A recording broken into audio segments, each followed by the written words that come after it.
وہ بھی پیر صاحب استاد پیر بدیع الدین شاہ راشدی صاحب المسادس کے بیٹے ہیں. میں ان کو سنن ابو داؤد و سنن ترمذی کا درس پڑھایا کرتا تھا.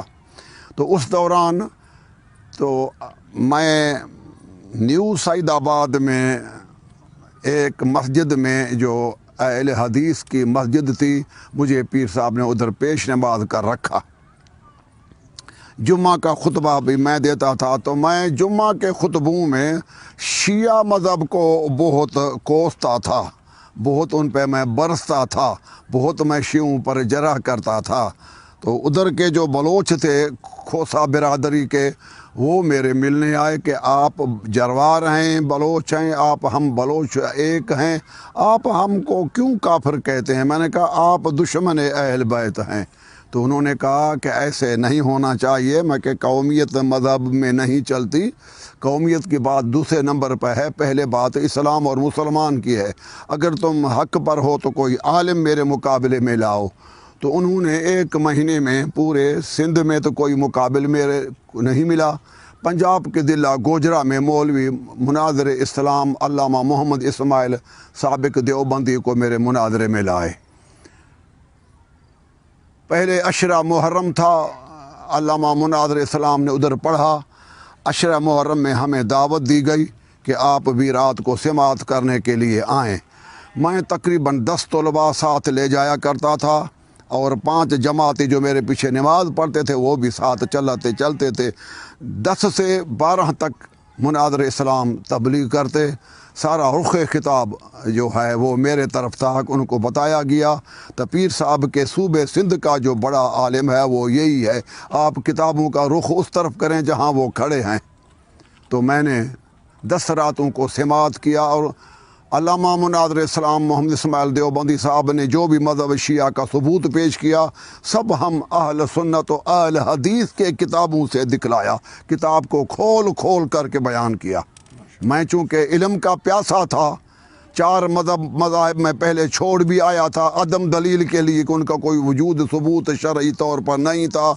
لہذا ان 4 مذہبوں 3 مذہبوں کو چھوڑ کے اب اہل حدیث کے آخری مذہب میں ٹاپک پر کھڑا تھا. تو میں نے انہوں کو دکھایا. تو اس وقت جو دلائل بھی جتنے تھے، میں اس وقت نازاں تھا، فرحاں تھا کہ مذہب اہل حدیث جو ہے اس سے زیادہ کوئی اور مذہب نہیں ہوگا.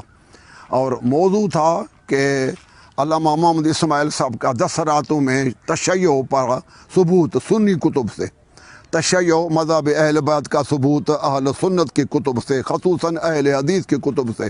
تو میں نے 10 راتوں سے پہلے جب 5 مجلسیں سنی تو میرے طلباء اور جماعتی جا کر رات کو 12 بجے سو جاتے تھے.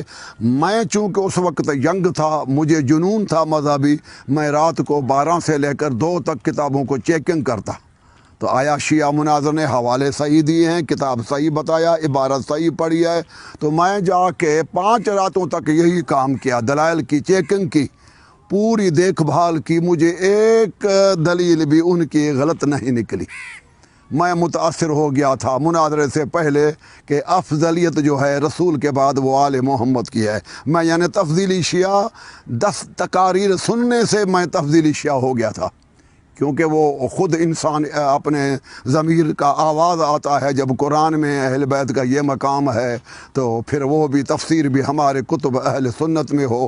تو میں اعتقاداً تفضیلی شیعہ ہو گیا تھا، جیسے شاہ ولی اللہ تفضیلی شیعہ ہیں، جیسے امام راضی تفضیلی شیعہ ہیں. اس قسم کے اور کافی اکابر ہیں. شاہ ولی اللہ کے جو استاد ہیں سید صدر الدین دہلوی، وہ بھی تفضیلی شیعہ ہیں. بہت سارے تفضیلی شیعہ ہیں. ابو حنیفہ جو امام اعظم ہے وہ خود تفضیلی ہے. امام شافعی جو ان کا امام ہے وہ بھی خود تفضیلی شیعہ ہے. اس طرح احمد بن حنبل تو تفضیلی شیعوں سے بھی بڑھ کر شیعہ ہے. مگر یہ وقت نہیں ہے کہ میں ان کا دلائل پیش کروں. آئندہ انشاءاللہ کسی موقع مناسبت سے میں احمد بن حنبل کو مکمل، ابن تیمیہ کے مرشد کو، امام بخاری کے مرشد کو میں شیعہ ثابت کروں گا. یہ عقائد ہیں امام بخاری کے، اور امام بخاری کے مرشد امام بخاری کے استاد احمد بن حنبل کے. بہرحال اس وقت موضوع یہ طے ہوا کہ جب 11واں دن ہوا تو عشرہ مکمل موضوع ہو گیا، مناظرہ ہمارا شروع ہو گیا. اس مناظرے میں ہم نے کیا دکھلانا تھا؟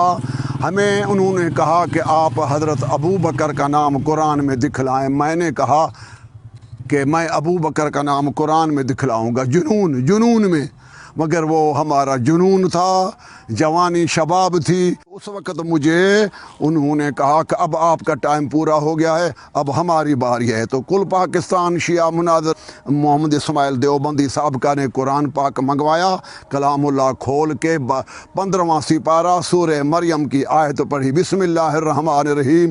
وَجَعَلْنَا لَهُمْ لِسَانَ صِدْقٍ عَلِيًّا. اللہ تعالیٰ نے فرمایا کہ میں نے 1.25 لاکھ انبیاء کے مذاہب کی ترجمان علی ابن ابی طالب کو بنایا ہے. یہاں علی جو ہے یہ ترکیب کے لحاظ سے بھی، عربی عبارت کے لحاظ سے بھی، اور آل محمد کی تفسیر کے مطابق. کیوں کہ مولویوں پر قرآن نازل نہیں ہوا، کسی بھی مذہب کا عالم ہو، عالم پہ قرآن نازل نہیں ہوا. قرآن محمد رسول اللہ صلی اللہ علیہ وآلہ وسلم پر نازل ہوا ہے. لہذا رسول اللہ اس آیت کی تفسیر کریں یا رسول پاک صلی اللہ علیہ وسلم جس کو قرآن کا وارث قرار دیں. تو پیغمبر پاک نے قرآن کا وارث علی ابن ابی طالب کو قرار دیا ہے. اس کے لیے کئی حدیثیں صحیح موجود ہیں. مثلا انا مدینۃ العلم و علی بابھا، یہ صحیح سند ہے. بوقت میدان مناظرے میں ثابت کروں گا کہ یہ سند صحیح ہے. کسی بھی محدث کو جرأت نہیں ہوگی کہ اس پر جرح کر سکے. میں علم رجال کے وہی محدث جرح و تعدیل کے اماموں سے ثابت کروں گا کہ یہ حدیث صحیح ہے.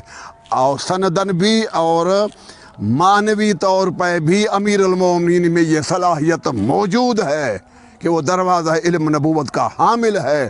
چنانچہ علماء سنی محدثین نے اس حدیث کو صحیح مانا، حسن مانا. دوسری حدیث ہے القرآن مع علی و علی مع القرآن. تیسری حدیث ہے کہ وَلَا تُعَلِّمُوهُمْ فَإِنَّهُمْ أَعْلَمُ مِنْكُمْ. اے میرے صحابیوں، تم میرے اہل بیت کو نہ پڑھاؤ، میں نے تم صحابہ سے اہل بیت کو علم قرآن زیادہ پڑھایا ہے.